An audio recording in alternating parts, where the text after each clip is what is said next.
Hello and welcome back to the Royal Daily Tea History and Fashion channel. I am your host, Michelle, and today we're going to dive into episode 4 of Corinna and the King. So when we left off, Corinna was gifted a very generous 65 million euro gift from her ex-boyfriend, King Juan Carlos, the King of Spain. Well, Corinna started to realize very quickly, be careful of who your friends are. You know the old saying, keep your friends close and your enemies closer. Corinna began to realize that King Juan Carlos was not quite the man that he once was, or the man that she believed him to be.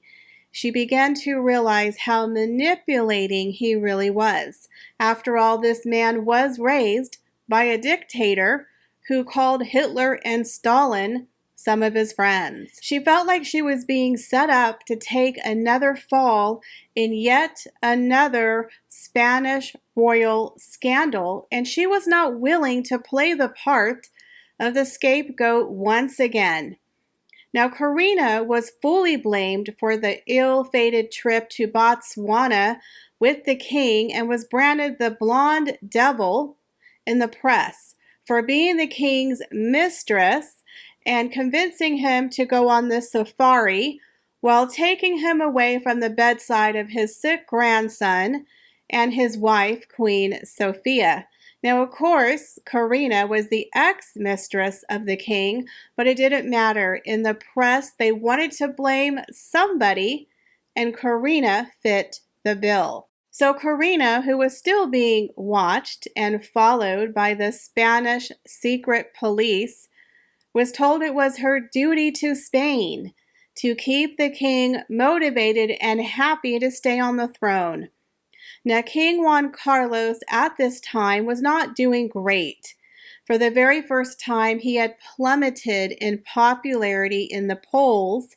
He was losing favor from the Spanish people. He was falling from grace. He was no longer the superhero who brought democracy to Spain, but now a very arrogant man, a king out of touch with his people, going on wild safari hunts, killing elephants with this blonde mystery woman who was not his wife, the much beloved and admired Queen Sophia.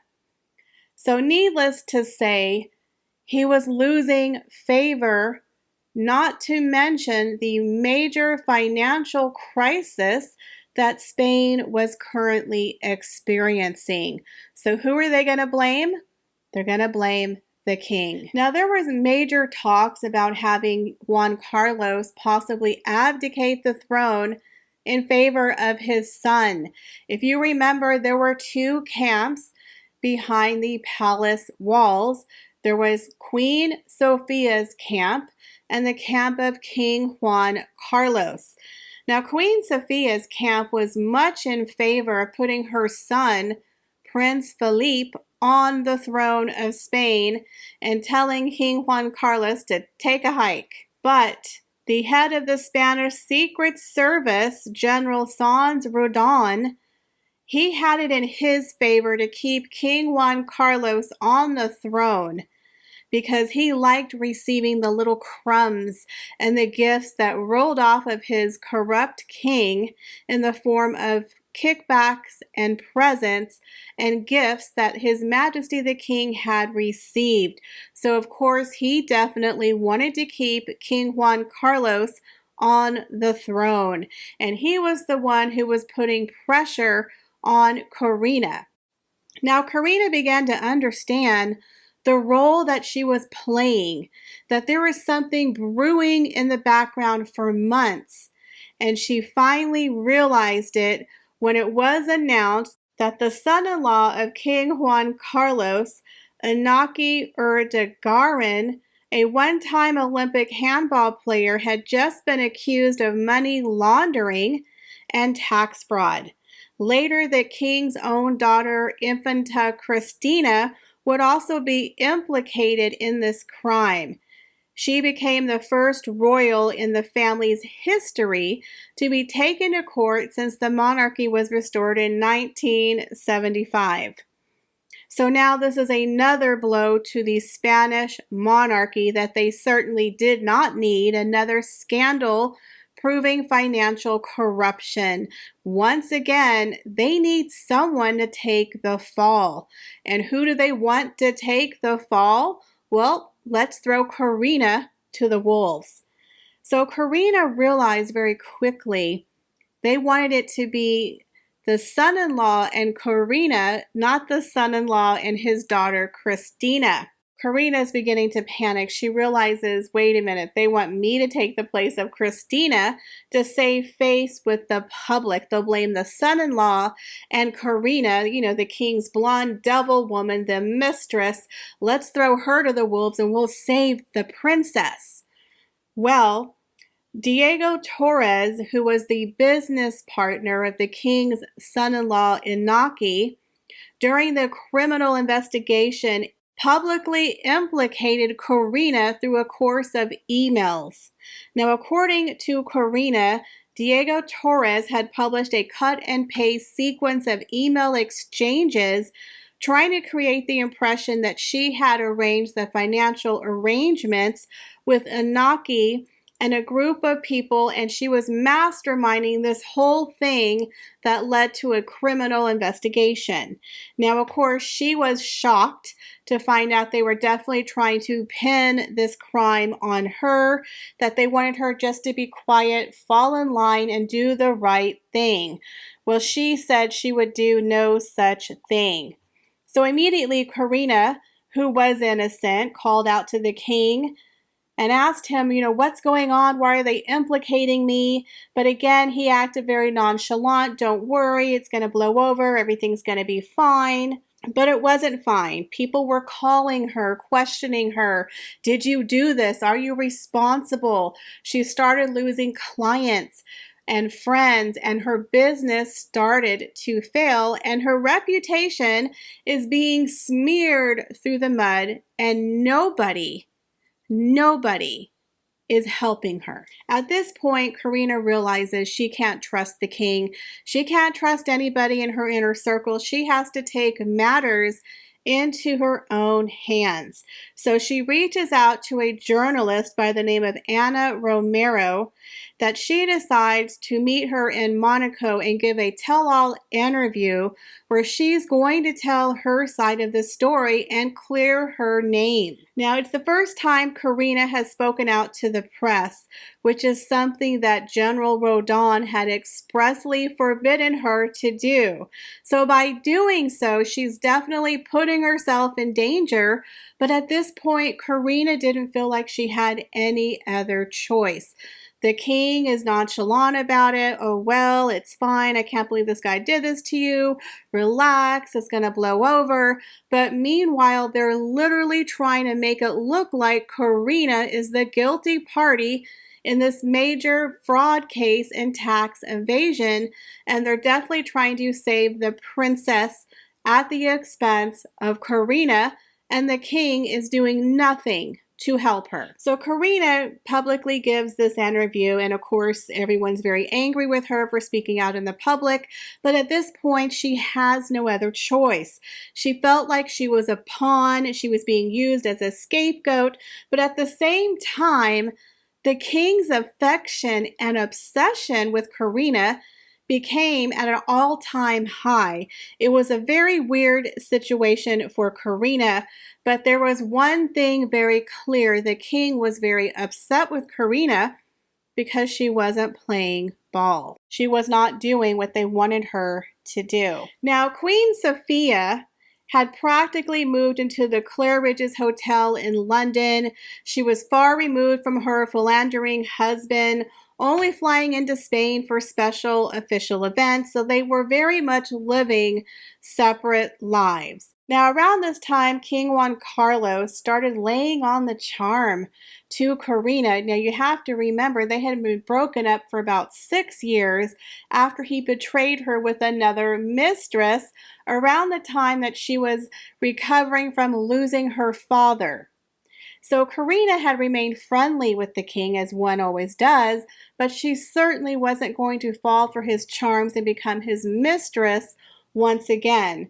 But now the king was not taking no for an answer. So it turns out that King Juan Carlos decided that he wanted to spend more time in London, where Corinna was currently living. And he calls her one day and tells her, I've been apartment hunting in your neighborhood. So, you can come over and help me decorate this brand new apartment. But I want the apartment to look exactly like yours, like the fabric, the flooring, the decor. He was like obsessed with recreating what Corinna had, but he wanted it in his brand new apartment. Now, Corinna was getting really nervous because she did not want King Juan Carlos to live in her neighborhood. She didn't want to deal with him on a full-time basis, as she had made it very clear to the king, we are not together, we are not romantically involved. But then again, how do you say no to a king? How do you reject a man who's very powerful? Again, she's got Secret Service telling her, you better make him happy, you better keep him on the throne, or else we can't guarantee your safety. And now she has the king who tries to frame her for his own daughter's crime, and then on the opposite spectrum is professing his love for her and wants to move into her neighborhood where she gets to see him constantly. And she's like, what is going on? So her fears, unfortunately, become a reality when King Juan Carlos informs her that he has a new London flat, of course paid for by someone else's money, to the tune of $50 million. But he wants her to decorate it. He's going to hire her to decorate it. He wants it to look like her place, everything to look exactly like her. And she starts to freak out because his level of obsession is reaching an all-time high. So then he tells her, on top of this new extravagant apartment in London, they're redoing the El Pardo Palace in Spain that was a hunting lodge, but now is turning into kind of a hotel for foreign dignitaries, and that he was going to get a very large apartment where he wanted her to decorate it and live with him there. Now remember, Queen Sophia is mostly living in a hotel in London. So Corinna is becoming very uncomfortable with the amount of pressure and the phone calls that are coming from the king. Day and night, he is bombarding her with phone calls, with text messages. His friends are calling her friends are calling her on behalf of the king, and she's getting to the point where she doesn't know what to do. He is starting to infiltrate her inner circle, her social circle, starting to go out with her friends for dinners, for parties. So she feels like he is literally trying to engulf her and her life. It wasn't enough for him to buy an apartment close to her or offer her a spot in the palace or give her the 65 million euros. But now he decides to make one last big effort, all things that a woman would want. He decides he's going to make her a royal princess. Remember, she was already married at one point to a German prince, but now Juan Carlos is pulling out all of these stops. He asks Corinna to marry him once again. So now Corinna doesn't know what to do because she doesn't want to offend the king. So she kind of uses humor to kind of get out of awkward situations because, again, King Juan Carlos is not a man you could really say no to. Even though he had plenty of women that he was running around with, he was obsessed with Corinna. And let's not forget, she had 65 million reasons why he really wanted to be with her. Now, he asked her to marry him for the second time, and she's kind of making a joke like, oh, did you recently convert to Islam? Because unless you have, you can't ask me to marry you because you're already married. Now, we know that King Juan Carlos is Catholic, and regardless of him and his wife, Queen Sophia, are living two separate lives, they're still married, and they're going to remain married. So she's not going to stay as his concubine, as his permanent mistress. It's a no-win situation for Corinna. And let's not forget, he betrayed and hurt her at her most vulnerable state when she was caring for her dying father, and he tells her of his 3-year affair with another woman. So Corinna, she can forgive him, but she certainly is not going to forget, and she does not want to be his mistress once again. It's literally been 6 years, but he's still trying to get her back. Now, 2 months after King Juan Carlos proposes to Corinna for the second time, with her having her huge diamond still locked away in her safety deposit box from the very first engagement, she flies out to New York City to visit her daughter. And while she's there, she stays at one of her favorite places, the Mark Hotel. Now, the Mark Hotel is a very small hotel. There's only one main entrance, and it's one of her most favorite places to stay while she's at the Upper East Side of Manhattan. So while she's there, she drives up to the hotel and she sees the Spanish flag outside the hotel, and she's thinking to herself, I wonder what that means. So she wakes up the next morning to text messages and her phone ringing off the hook. And her friends say to her, Did you hear? Did you hear the news? And she's like, what? King Juan Carlos had abdicated the throne. He had stepped down after nearly 40 years. It was very clear that Spain had not forgiven the king and that he simply had too many scandals, and the trust in the monarchy was hanging on by a thread. So it became very clear to everyone that he really needed to step down. So Corinna is stunned. She cannot believe it. He didn't tell her, and all of a sudden it's all over the news that the Spanish king has abdicated the throne. Then her phone rings again, and this time it's the head concierge at the hotel who delivers another blow. He says to her, Ma'am, I'm here to let you know that Queen Sofia has checked into the hotel, and now she's freaking out. So the King of Spain abdicates the throne in Spain, and his mistress and wife are in the same hotel in New York City at the exact same time. You literally cannot make it up. When they say truth is stranger than fiction, they're not kidding. So now Corinna feels like she's being punked. Why is Queen Sofia in New York City the day that her husband abdicates the throne? Shouldn't she be in Spain? But apparently, Queen Sofia had an appointment that she could not get out of. She was the honorary president of the Spanish National Committee for UNICEF, and she was there for an event. So now Corinna is freaking out that she's in the exact hotel as her arch nemesis, Queen Sofia. If you remember, Queen Sofia knows exactly who Corinna is, and let's just say they're not friends.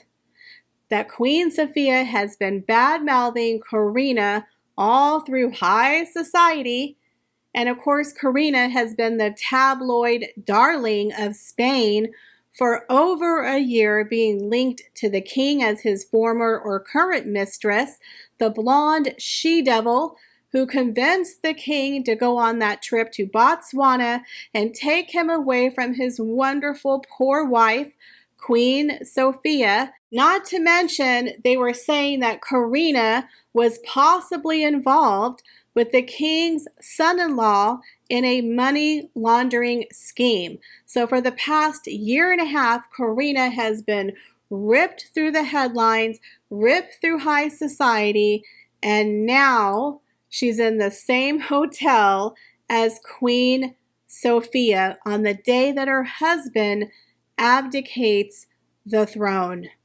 So now Corinna is in a panic, and she decides that she's not going to have her business lunch at the hotel. She's going to go to a restaurant down the street to avoid an awkward run-in.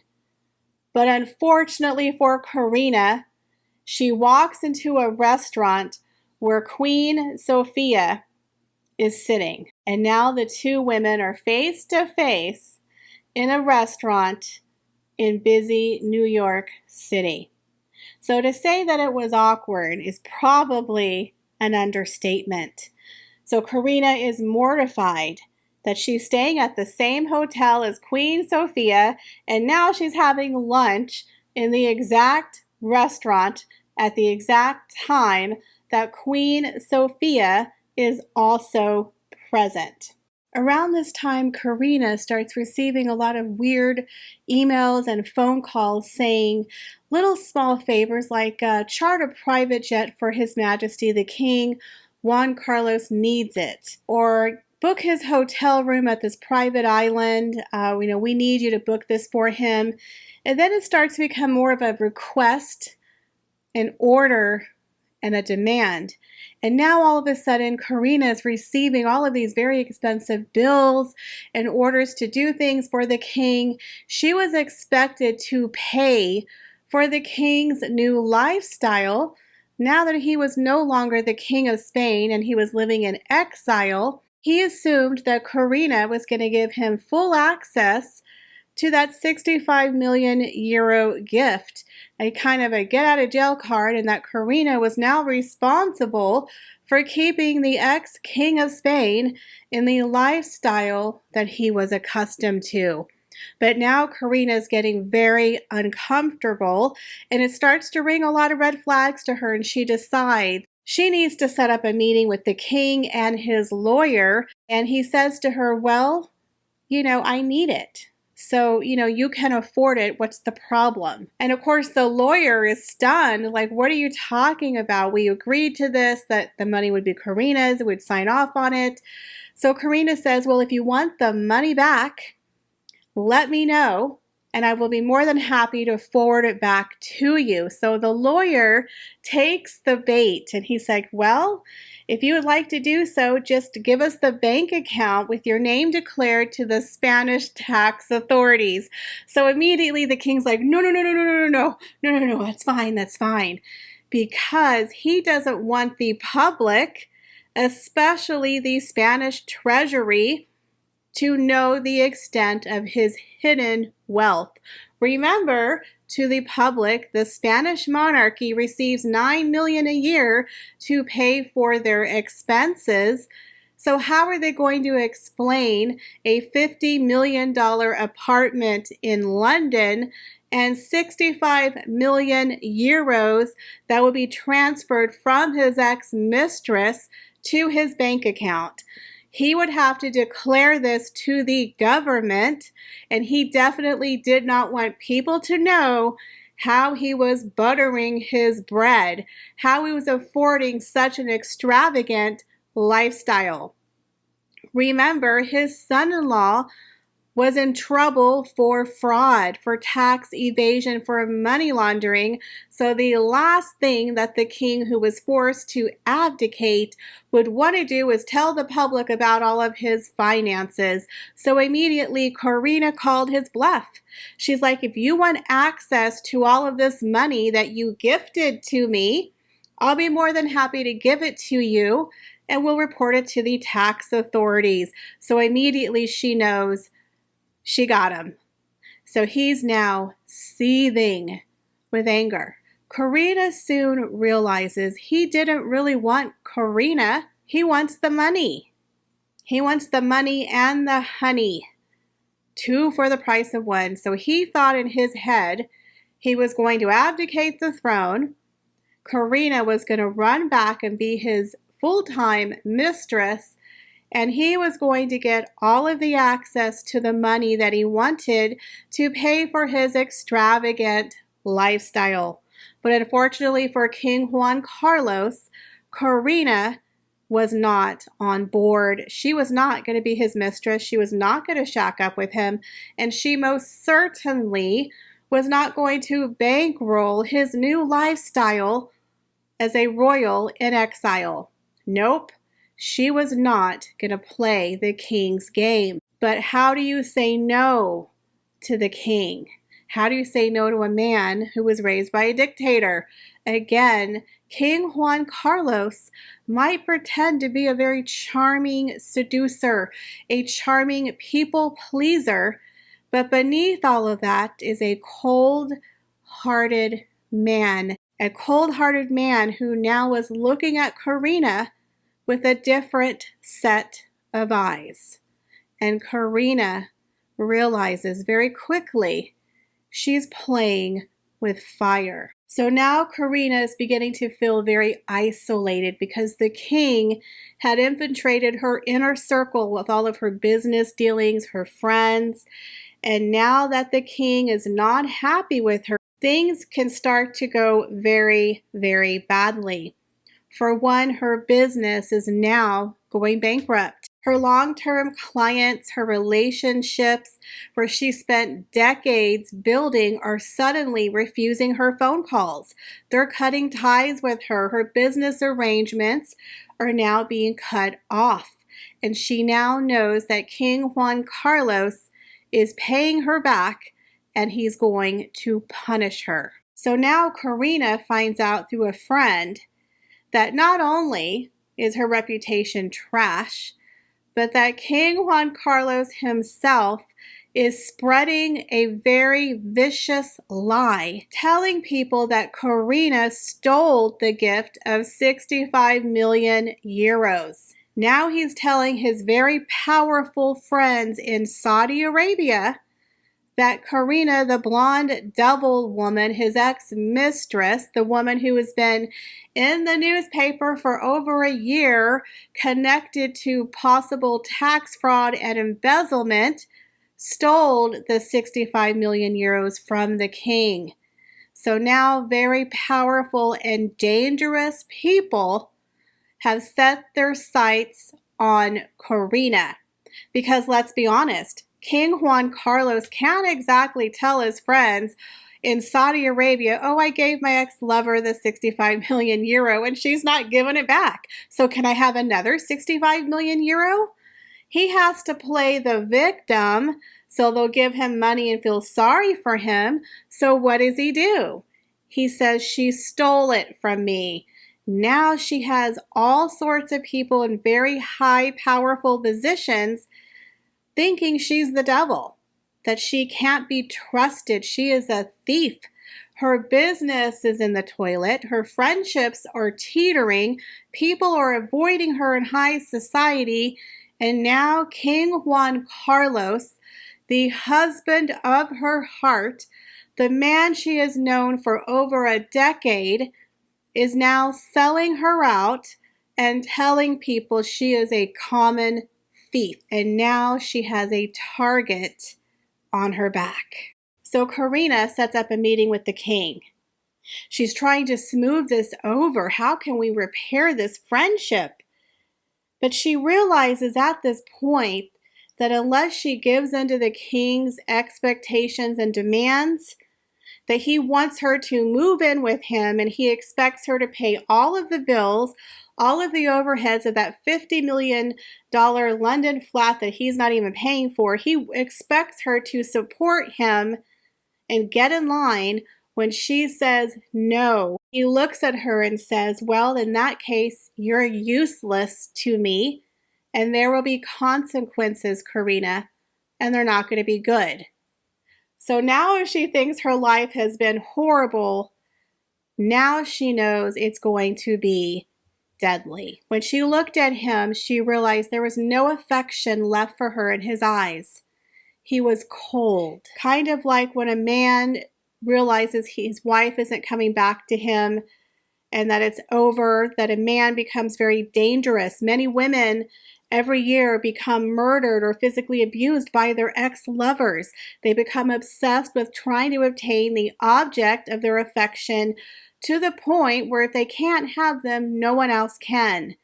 And now Corinna understands the full length of the king's obsession, and she has crossed him in a way that is unforgivable.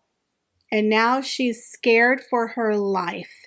that the man she thought she could trust, who would be there for her, really didn't want her. He wanted the money and he wanted her to step in line. But now that she's not going to do it, she has to pay the consequence.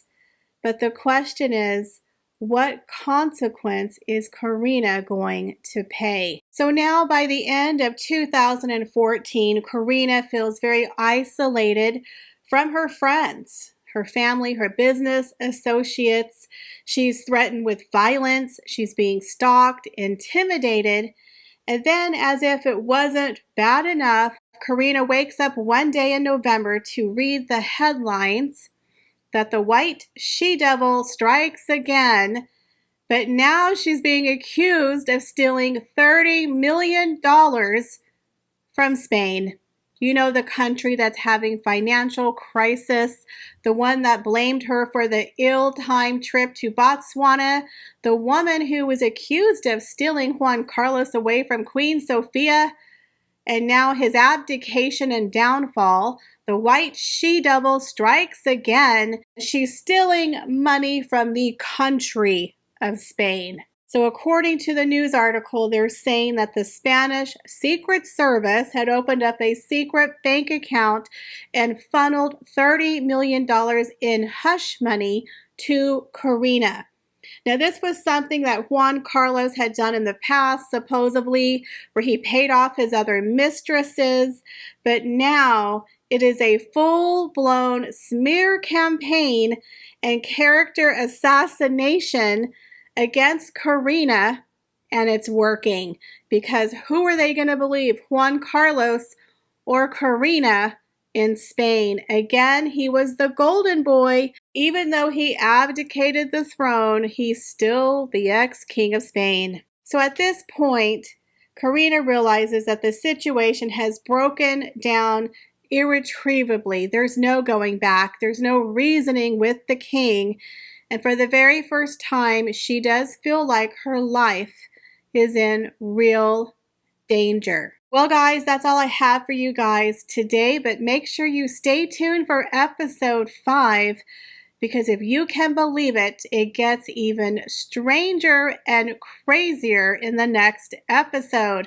Leave me your comments, guys, down below, and let me know, if you were Corinna, would you have gone back to the king, or would you have stayed your ground? And as always, I appreciate you for being here, and I hope to see you in the next video. Bye, guys.